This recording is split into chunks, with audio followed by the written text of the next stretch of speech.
Major funding for KPBS Evening Edition has been made possible in part by Anderson Plumbing, Heating and Air, proud to support the mission of KPBS and privileged to serve San Diego clients. Anderson Plumbing, Heating and Air, helping homeowners maintain drain, heating, and cooling systems since 1978. And by the Conrad Prebys Foundation, Darlene Marco Shiley, and by the following.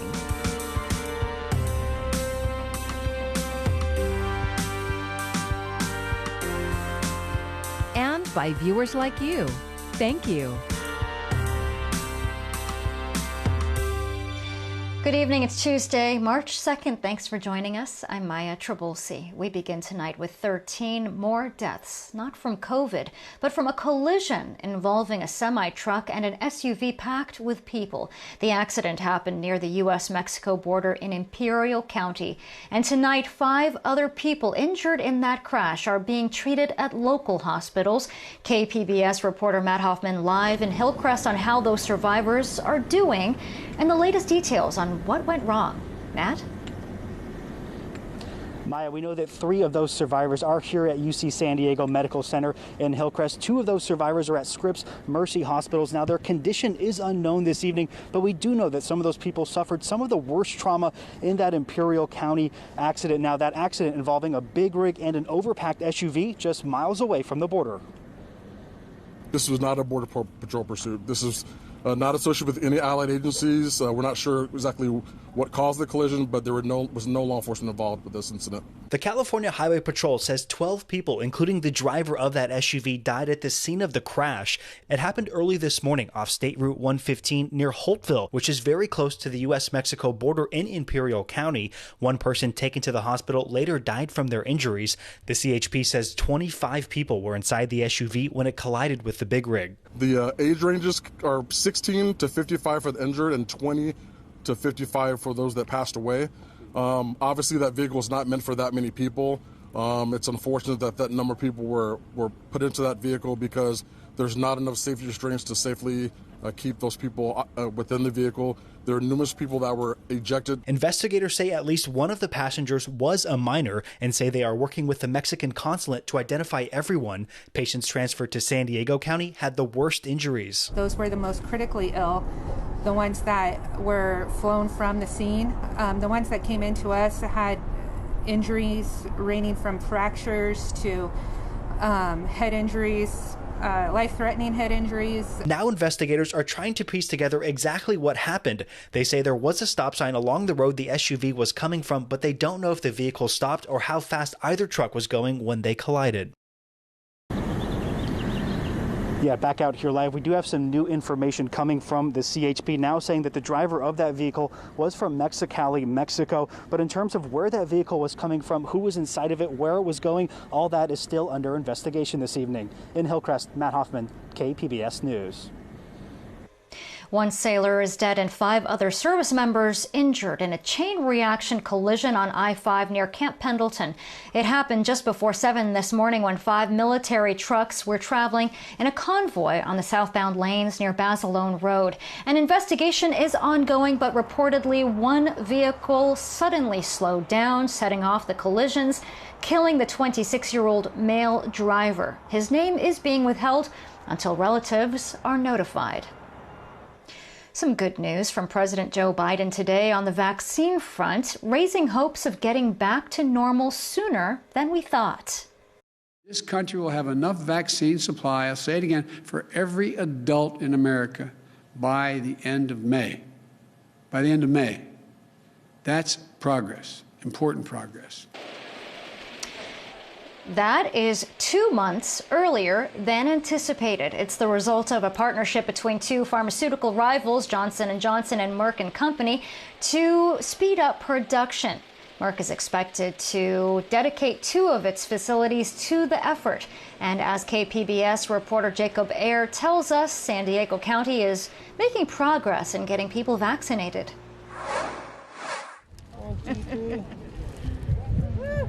The county says more than 21% of county residents 16 and older have received at least one shot of the 2-dose Moderna and Pfizer vaccines, and just over 10% of San Diegans are fully immunized against COVID-19. Dr. Hai Xiao is an infectious disease physician affiliated with the Sharp Chula Vista Medical Center. Xiao says herd immunity may still be a ways off, but he expects the county to double the number of people who are fully vaccinated by next month. I'm very confident within the next month or so, we're going to rapidly approaching that 20% range, especially now that the Johnson & Johnson vaccine is a single dose, one-shot vaccine. Once you get the one dose, 28 days later, you will establish full immunity against the virus. San Diego is expected to receive its first shipment of the Johnson & Johnson coronavirus vaccine this week. It can be stored safely in a fridge for up to 3 months, and it remains stable if you freeze it at minus 20 degrees up to 3 years. While not as overall effective as the Pfizer and Moderna vaccines, Johnson & Johnson's single-dose vaccine is highly effective in reducing severe cases of COVID-19. It is roughly about 72% against all infections. And what's more important, it has shown that it's 86% protective against a severe disease. Xiao urges that even people who have received the vaccines should continue to practice physical distancing, as well as other COVID-19 safety measures like wearing masks for the time being. Jacob Ayer, KPBS News. Our partners at iNewsSource report that Imperial County officials are pushing state leadership for more vaccines, citing an inadequate and inequitable supply. The County Board of Supervisors says that similar-sized counties with lower poverty rates, higher household incomes, and fewer positive cases and deaths have received more doses. Governor Newsom's office said the state increased vaccine allocations to Imperial by 91% last week and also offered an additional vaccination site. The full story is at inewssource.org. UC San Diego Health says the vaccination superstation near Petco Park will be back open tomorrow and Thursday. About 4,000 people have been scheduled to get their second doses of the Moderna vaccine, with priority going to those furthest in time from their first dose. However, whether the site stays open beyond March 4th depends on vaccine supply. As the new one-dose shot rolls out, work is already being done to make all 3 available vaccines even better. Mandy Gaither has more. A third coronavirus vaccine officially rolled out in the U.S. If people want to opt for one vaccine over another, they may have to wait. Time is of the essence. Getting vaccinated saves lives. It's a race against the virus variants believed to be more contagious. J&J has communicated that the supply will be limited for the next couple of weeks following this initial distribution of nearly 4 million doses.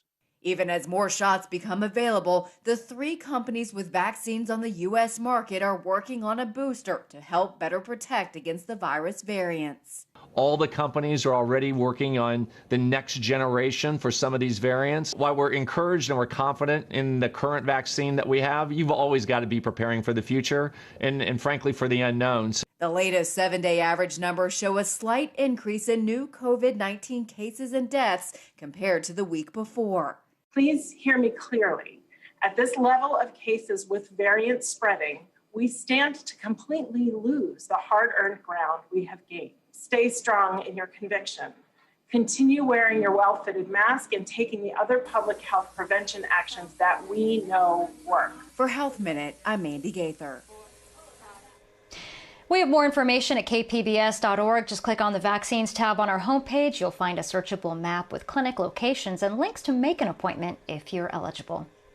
7 more California counties joined the less restrictive red tier this week, but San Diego County is not among them. While case numbers have steadily been dropping, we still haven't met the criteria yet. Our adjusted case rate is 10.8 new COVID-19 cases per day per 100,000 people. In order to move into the red tier, we need to be reporting under 7 new cases per day per 100,000 people. Hundreds of people have been arrested in connection with the attack on the U.S. Capitol, but there are still many questions about alleged intelligence and security failures leading up to the violence. Nadia Romero has the latest from Washington. Nearly 2 months after the insurrection, FBI Director Christopher Wray grilled by the Senate Judiciary Committee over what his agency knew and did before the attack and how it's handling the investigation now. We don't care whether it's left, right, up, down, diagonal, or any other way. If the ideology is motivating violence and it violates federal law, we're coming after it. Wray dispelled theories that fake Trump supporters and Antifa were behind the riot. He also noted that since he became director of the FBI in 2017, white supremacist arrests have tripled.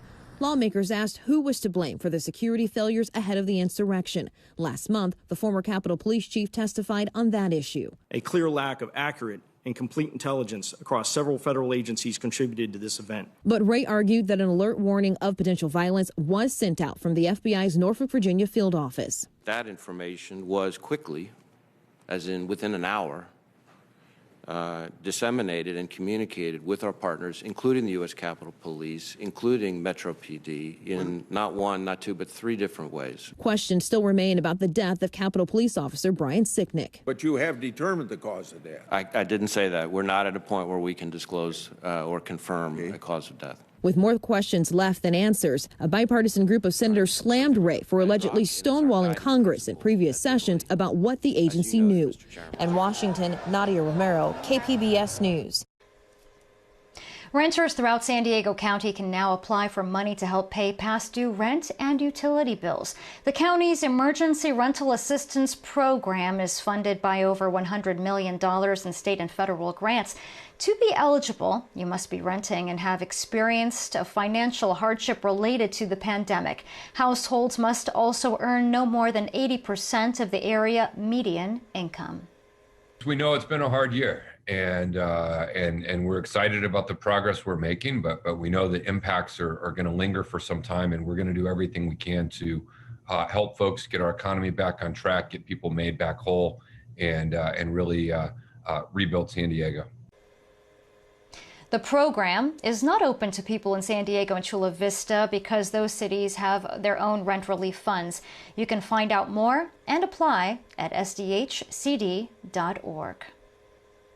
Mayor Todd Gloria has released San Diego's first pay equity study. It shows city employees of color made an average of 20.8% less than white employees, and female city employees earned an average of 17.6% less than male employees in 2019.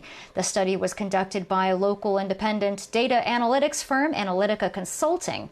Mayor Gloria says his administration is working toward creating a more equitable place with a diverse workforce. The company that controls the publication of Dr. Seuss children's books says 6 of them have to go. Dr. Seuss Enterprises made the announcement today on Dr. Seuss's birthday. KPBS reporter John Carroll explains the reason behind the decision. Look! A cat! In a hat! For any young ones watching, not to fear. We're not talking about the cat in the hat. No, that feline's staying right here. These are the books in question, 6 out of the more than 60 penned by San Diego's Theodore Geisel. The better known among them, the first Dr. Seuss book, 1937's And to Think That I Saw It on Mulberry Street, and If I Ran the Zoo, written in 1950. A statement from Dr. Seuss Enterprises was blunt. These books portray people in ways that are hurtful and wrong, it says. Specifically, an Asian is depicted in a racist fashion in Mulberry Street, as are 2 black men in If I Ran the Zoo. So it was not completely out of the blue. Cassie Coldewine is the youth material selector for the San Diego County Library System. She says folks in the book world have been discussing inappropriate material in children's books for some time now. Jean de Brunhoff's Babar books and some of Laura Ingalls Wilder's Little House on the Prairie books have come under scrutiny in recent years. We have so many great books that are doing wonderful depictions that reflect the kind of things that we want children. They want to see their world around them. At Warwick's Books in La Jolla, children's book specialist Sonia Tedder-Moore says the issue with the no longer to be published Dr. Seuss books had pretty much taken care of itself. She says children lost interest in those books some time ago, and Warwick stopped carrying them. But Tedder-Moore says there are still dozens of Seussical stories for the little ones that are timeless. Injustice is something that they feel in their hearts, and they recognize it, whether it's a Sneetch or environmentalism and it's a Lorax. They understand that in a way that adults need to remember. The 6 pulled books have not yet been pulled from the shelves of county libraries. Cassie Coldewine says whether it's Dr. Seuss books or any others, the process of deciding what stays and what goes is ongoing. We use the criteria in our policy to decide what stays and what goes, and we try to really implement that as uniformly and fairly as possible. And that's the same information we'll take to these items. So 6 Seuss books will start to fade from the scene, but so many others will still be seen. The works of San Diego's most famous literary doctor, sure to live happily ever after. John Carroll, KPBS News. Some Republicans in California are on a mission to unseat Democratic Governor Gavin Newsom. They believe they've collected the 1.5 million signatures needed to force a recall election. As Kyung La reports, they're accusing Newsom of keeping California in lockdown mode. And it's not just Republicans who say the governor has gone too far. The fuel for these mailers, for the volunteers trying to recall California's governor, frustration. I reached my final straw when I lost my job for the 3rd time in November. Stacey Edwards works in restaurants, an industry devastated in the pandemic. The object of her ire, Governor Gavin Newsom, who has mandated statewide restrictions on businesses to stop the spread of COVID. What do you want to tell the governor about the kind of pain that you're in? Oh gosh, yeah, that's an interesting question. Yeah, it's been very hard. You're gonna make me emotional, but we're talking about starting a family and buying a house, and those are all things that are having to wait because of this. On the other side of the table, I voted for Gavin Newsom. Andrea Hedstrom. She says she's a lifelong Democrat who so admired Newsom that she named her son Gavin. Do you blame the governor for the condition that the state is in? I do at this point. Newsom is the one that's running California right now with an iron fist. Looks like a good one. These Californians, seething after a year of shutdowns, have found a political outlet. These look like 3 valid signatures on this form. The recall petition. This is just in one day. This is only part of one day. Petitions sorted by county, then delivered to be officially counted. Warren Heatley launched the Recall Gavin 2020 campaign, the 6th recall attempt. The other 5 failed to qualify for the ballot against the Democratic governor who won by a landslide in 2018. This is your 5-star spot for a smorgasbord of information. Public records show this recall is dominated by conservative donors, money that pays for this radio program broadcast from the heart of liberal Los Angeles. It's Friday night at the French Laundry. That's a dig at Governor Newsom's blunder. Caught dining maskless at this exclusive restaurant while telling his residents to stay home. He's since apologized, but it's dinged his popularity. But with California's COVID case numbers dropping, Newsom is pushing to reopen schools, easing restrictions on outdoor dining, and opening the first joint state-federal mass vaccination sites in the country. And in a sign of Newsom's political strength, Do you have a lot of orders? Napa Valley restaurant owners like Cynthia Ariasta, who says she lost $500,000 in wage production and sued Newsom for the shutdown, is not willing to sign on to the recall. Who would take his place anyway? I would much rather see this as a real wake-up call that I've got some things to fix. The future belongs. The recall leader says his group hasn't backed a replacement. First up, getting enough signatures. We don't know who's going to take the seat. We feel very strongly that somebody more competent is going to take that position. That was Kyung La reporting. 2 local Republicans are competing to replace Newsom in the recall. Former San Diego Mayor Kevin Faulconer announced his campaign last month, as did businessman John Cox, who lost to Newsom in 2018. San Diego is on track to get more than 50% of its water from local sources by 2045. Mayor Todd Gloria made the announcement today, saying it's in large part due to the pure water recycling program. Another reason is reduced water demand from residents and businesses thanks to more efficient water use. The city currently purchases up to 90% of its water from imported sources.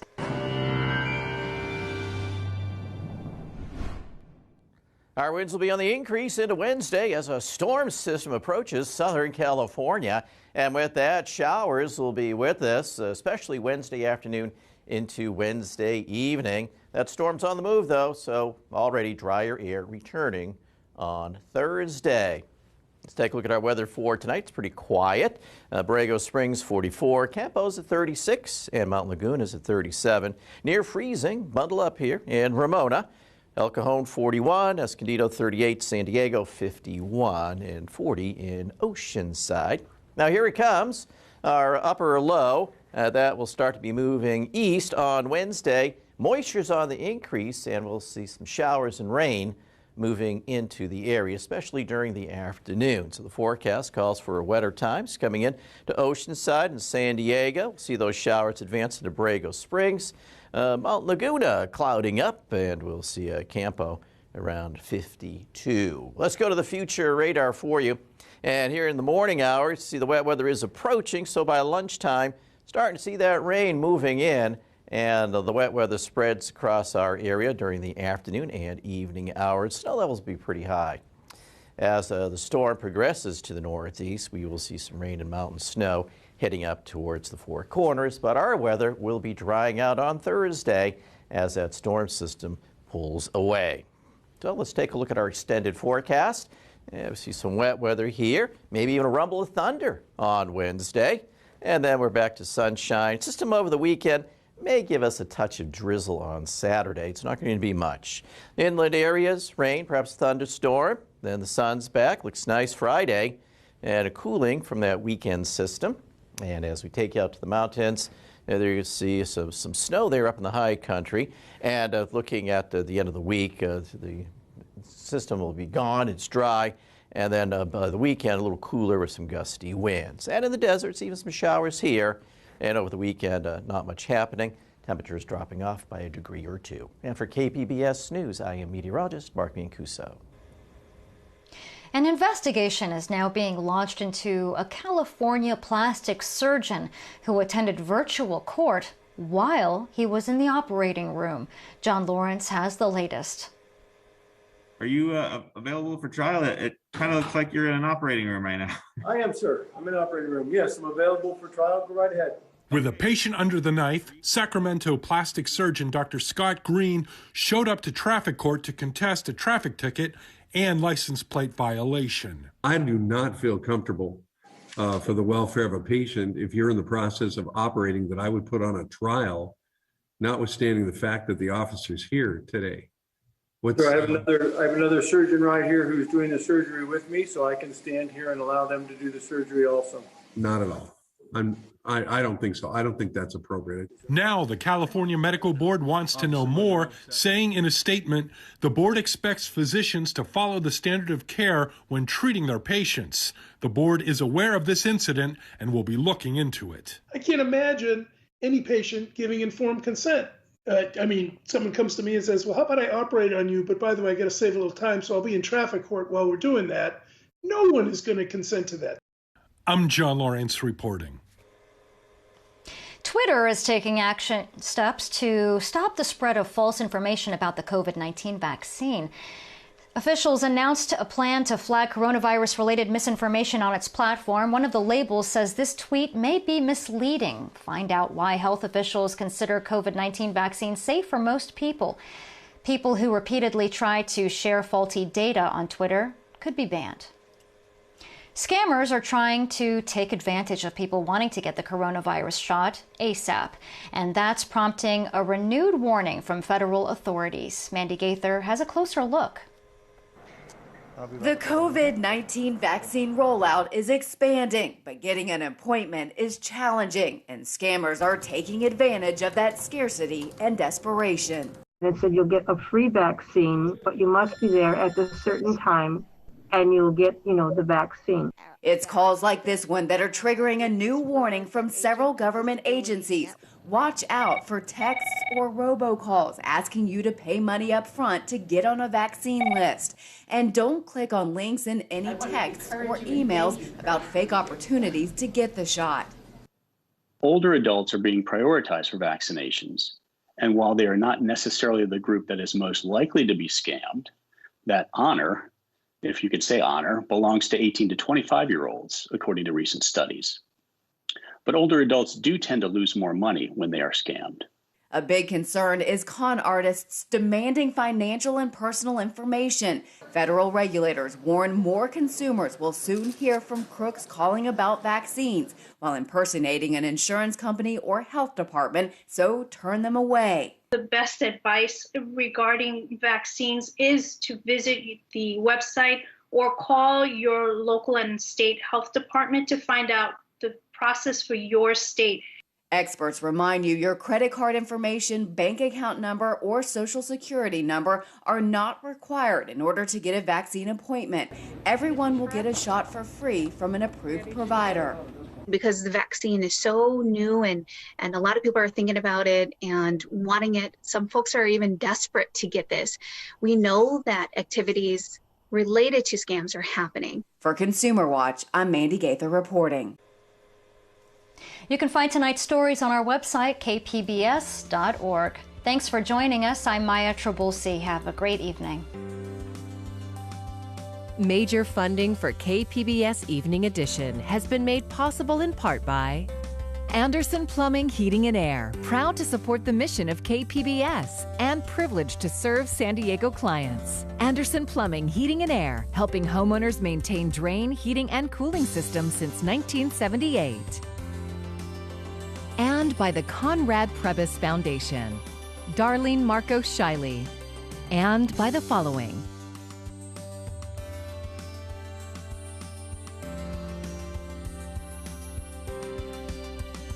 And by viewers like you. Thank you.